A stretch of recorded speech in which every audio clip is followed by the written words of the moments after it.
En estos minutos les voy a hablar sobre el auge, la verdadera revolución que se está viendo con las resecciones en frío en el colon.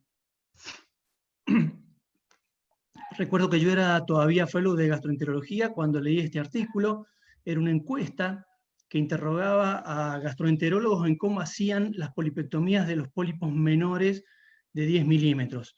Las lesiones se dividieron en 3 grupos. En las más pequeñitas, la opción más elegida era la pinza de biopsia. La segunda era la pinza caliente, que hoy ha caído en desuso por ser inefectiva y poco segura.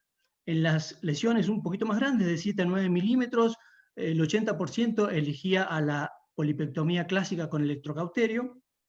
Y en las lesiones de 4 a 6 milímetros, la cosa estaba más reñida, pero las dos conclusiones que uno puede sacar viendo este gráfico era que la polipectomía de los pólipos más comunes era un verdadero caos, estaba muy poco estandarizada, cada quien hacía lo que se le daba la gana. Y la segunda era que la polipectomía con asa fría era por lejos la técnica menos utilizada. En el año 2017 salen las guías de la Sociedad Europea de Endoscopía, que es el primer consenso de expertos que trata sobre resecciones en el colon. Este año han salido el consenso de las sociedades americanas, que más o menos que es bastante similar. A grosso modo, las lesiones pediculadas se resecarán con electrocauterio y las lesiones sésiles o planas, dependiendo de su tamaño. Si miden menos de 10 milímetros, se recomienda la resección con asa fría, y si miden 10 o más milímetros, con electrocauterio.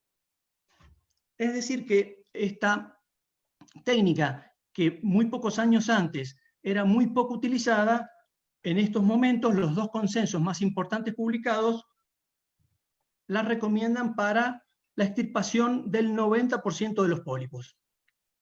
Y eso tiene dos grandes razones.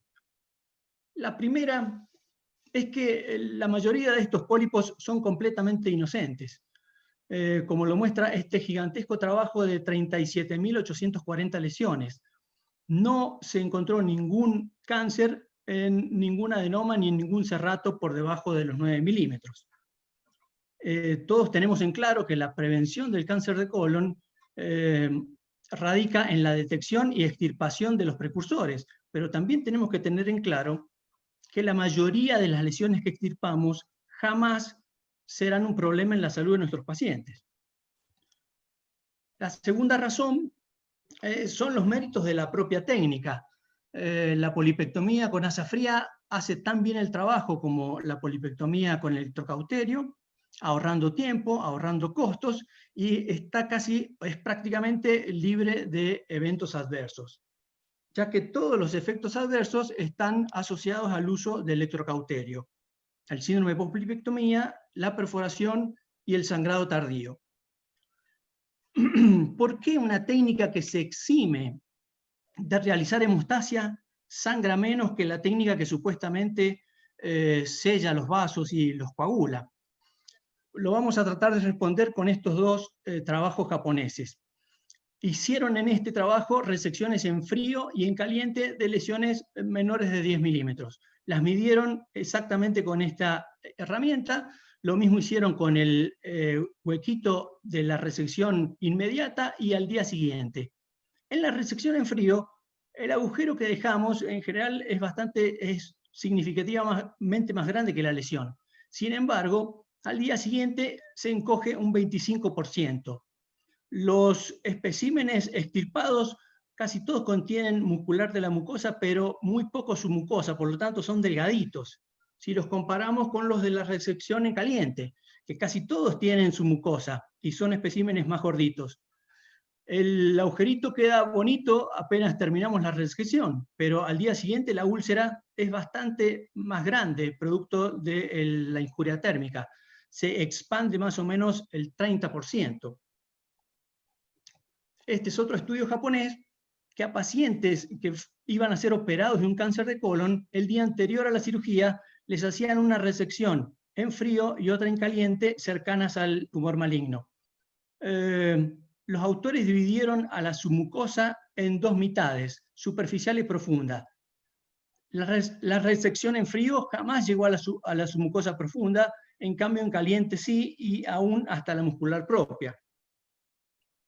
Cuando examinamos el espesor completo de la pared, que era el objetivo, por supuesto la resección en frío es más superficial que la resección en caliente, pero cuando se hacen técnicas para evaluar vasos sanguíneos, los vasos sanguíneos de mayor calibre están situados al fondo de la submucosa, en la parte profunda, y están preservados en la técnica en frío y están comprometidos en la resección con electro. La técnica de asa fría es muy simple, pero es diferente. En principio se hace con un instrumento diferente. Al menos yo soy defensor a ultranza del asa dedicada. Como esta es una polipectomía que se va a hacer simplemente con el corte mientras cierra el asa, yo creo que el asa debe ser un asa que tenga un alambre finito y un catéter bien rígido, bien duro, que se oponga con firmeza a esa fuerza de cierre. El asa estándar tiene un catéter más blando y un alambre más grueso, que desgarran más que cortan. Siempre abarcamos mucosa normal, por lo tanto, como ya lo vimos, siempre los sitios de resección son más grandes que las lesiones. Como en toda polipectomía, después de la detección vamos a alinear con el canal del endoscopio la lesión. Una vez atrapada, aquí no tenemos que levantarla como hacemos con la resección con electrocauterio, y tampoco el corte tiene que ser muy brusco, muy violento, como se ve muchas veces. Es común que en el sitio de resección a veces veamos un pellizco de la submucosa. Hay un trabajo que se tomó los biopsió a estos cordones submucosos y no encontraron epitelio.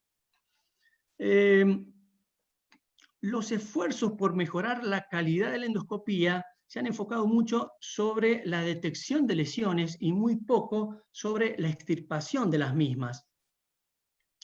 Como podemos verlo en este trabajo, 13 colonoscopistas consintieron en que sus procedimientos sean filmados, se hagan videos. Todos tenían sobrada experiencia y cumplían los estándares de detección de adenomas. Se eligieron en forma randomizada 10 polipectomías de cada uno, 5 en lesiones menores de 6 milímetros y 5 en lesiones mayores. Y los videos que fueron revisados por 2 expertos calificaron como competente solo al 64% de las polipectomías. Las barras azules son los 6 médicos que no alcanzaron el mínimo de 70% estipulado en competencia en polipectomía. Así como es muy variable la detección de adenomas entre los médicos, también lo fue en la competencia en polipectomía y varió entre el 30 y el 90%. Sin embargo, las dos variables no se correlacionaron, como se puede ver con este operador, que tiene mucha destreza para detectar lesiones, pero que es muy malo extirpándolas. Solo lo hace bien en el 30% de las veces. Va a ser difícil, digamos, si no nos enfocamos en la polipectomía también, evitar los cánceres de intervalo. Pero la revolución del frío también tiene que ver con el avance que está haciendo la técnica sobre lesiones mayores, sobre el terreno que es propiedad de la mucosectomía endoscópica. Una técnica que con el paso de los años ha mostrado significativamente mayor costo-efectividad y menor borbivotralidad que la cirugía. Eso en los papeles, porque en la práctica se siguen mandando operar muchos pólipos benignos pasibles de tratamiento endoscópico. Los puntos débiles de la mucosectomía: la resección incompleta. Para médicos con experiencia en mucosectomía, habitualmente la lesión residual es pequeña y se puede extirpar en la colonoscopía control. La perforación, por supuesto, es temida, aunque rara. Muchas veces se puede cerrar en el mismo procedimiento con clips. pero eso no quiere decir que haya pacientes que van a cirugía. Pero quizás el talón de Aquiles de la mucosectomía es el sangrado tardío, más común en el colon derecho. Estresa bastante al médico y al paciente. El paciente tiene que volver muchas veces a una internación donde por su anemia, por su hipotensión o su shock, muchas veces puede ser transfundido o se necesitan procedimientos nuevos para detener el sangrado. A mayor tamaño del pólipo, mayor la posibilidad de que haya cáncer, eso es lógico. Este es un trabajo también del grupo del Dr. Rex. Podemos ver que en los adenomas, por debajo de los 19 milímetros, todavía es baja el porcentaje de cánceres. Aumenta significativamente a partir de los 20 milímetros. Sin embargo, en los serratos, las cifras siguen siendo bajas. Estas son lesiones que son indolentes por mucho tiempo, situadas en el colon derecho, que tienen poco volumen de tejido, son planas, son blanditas, no están adheridas a los planos profundos, lo que la convierten en la lesión ideal para la extirpación en frío. Y sin duda, la mejor evidencia la tenemos en resección de lesiones serratas. Hay 2 estudios australianos prospectivos y uno inglés retrospectivo. El de Tate no usó inyección submucosa, sin embargo los otros 2 sí. Pero cuando vamos acá los totales, para no marearnos con tantos números, se extirparon 233 lesiones, se controlaron endoscópicamente el 76% y sorprendentemente hubo un 1% de lesión residual y solo 3 pacientes con eventos adversos menores. Yo desde hace muchos años extirpo serratos con asa fría. Acá estoy utilizando un asa dedicada de 15 milímetros y se puede hacer la extirpación de este pólipo en bloc y sin inyección. Acá se ve casi siempre en una lesión grande ese cordón de la submucosa. Esta es una lesión encontrada en una colonoscopía de screening. Con esta técnica tan segura, a veces uno no necesita planear un nuevo procedimiento para charlar con el paciente sobre los riesgos de una mucosectomía. Todo el trabajo se hace con el asa. Tratamos de involucrar siempre 2 o 3 milímetros de tejido normal y después ir solapando la apertura y el cierre del asa en la submucosa que ya hemos desnudado. Otra lesión 2B muy planita en el ángulo hepático, otra lesión descubierta en un screening y la resección se hace de inmediato. En este caso, una paciente con poliposis serratas, con muchos pólipos grandes. La técnica permite trabajar más rápido, trabajar con menos estrés, uno se siente mucho más seguro y seguramente evitar costos. En una persona así, ni un solo clip se gasta. ¿Qué evidencia tenemos en adenomas? Bueno, en adenomas todos los trabajos son retrospectivos, no están discriminados, en general adenomas de serrato, se han metido todos en la misma bolsa. Algunos trabajos tienen digamos, no cumplen una buena técnica, por ejemplo el de Munirac quema los bordes con argón plasma, para mí desvirtuando la técnica. En muchos no hay datos de seguimiento. Cuando los hay, los porcentajes de lesión residual están bastante acordes. Y, por supuesto, en la columna de los eventos adversos son escasos y todos son menores. El trabajo que más me gusta es el de Mangira, publicado este año, es del grupo del doctor Alan Moss de Melbourne, con un número importante de lesiones que parten todas a partir de los 20 milímetros, controladas muchas de ellas y solo con un 5% de lesión residual. Pero lo bueno que tiene este trabajo es la elección de las lesiones. Nos ayudemos con este estudio para saber cuál sería el adenoma ideal para extirpar en frío. Este trabajo evaluó el riesgo que tiene un LST de tener un cáncer oculto, es decir, de que no lo veamos en la semiología endoscópica. Fueron un número muy importante de lesiones a partir de los 20 milímetros, se excluyeron las lesiones erratas, se excluyeron, por supuesto, las lesiones con signos endoscópicos de invasión submucosa, y se quedaron con 1.712 lesiones, divididas en 6 grupos morfológicos. A la izquierda los granulares, a la derecha los no granulares. Aquí están los 2A con una porción sésil, con un nódulo, y los sésiles. Y sin duda, la lesión ideal para extirpar en frío es el 2A granular, porque tiene bajísimo riesgo de tener una lesión invasora, porque muchas veces está en el colon derecho y alcanza tamaños muy importantes, y porque es una lesión plana con poco volumen de tejido. Esta, por ejemplo, en el colon derecho también tiene bajo riesgo, sin embargo, encararla en frío parece una carnicería. Este es un paciente que fue derivado a cirugía por esta lesión. Y el cirujano me lo mandó a mí para ver si lo podíamos extirpar por endoscopía. 83 años e insuficiencia cardíaca. Y la verdad que cuando la lesión lo permite, extirparlo en frío a un paciente que evitaría, que toleraría muy mal las complicaciones de una mucosectomía, está muy bueno.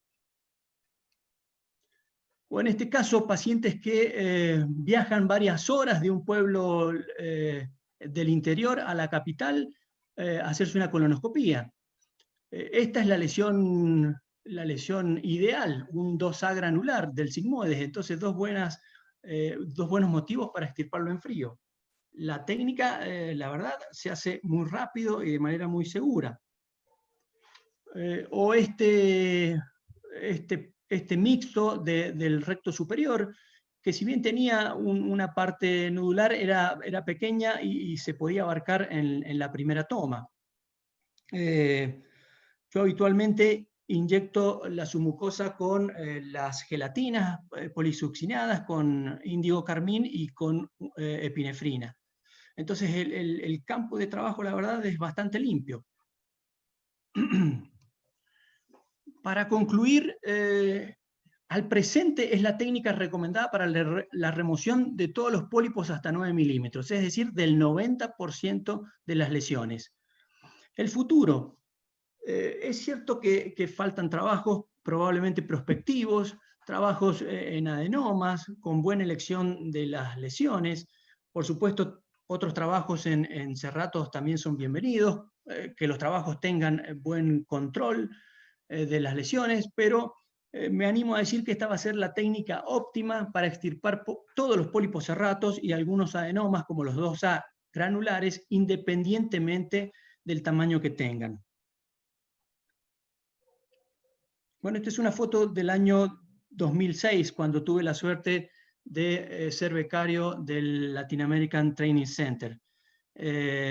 Sin duda alguna, fue una de las experiencias más enriquecedoras de mi carrera profesional.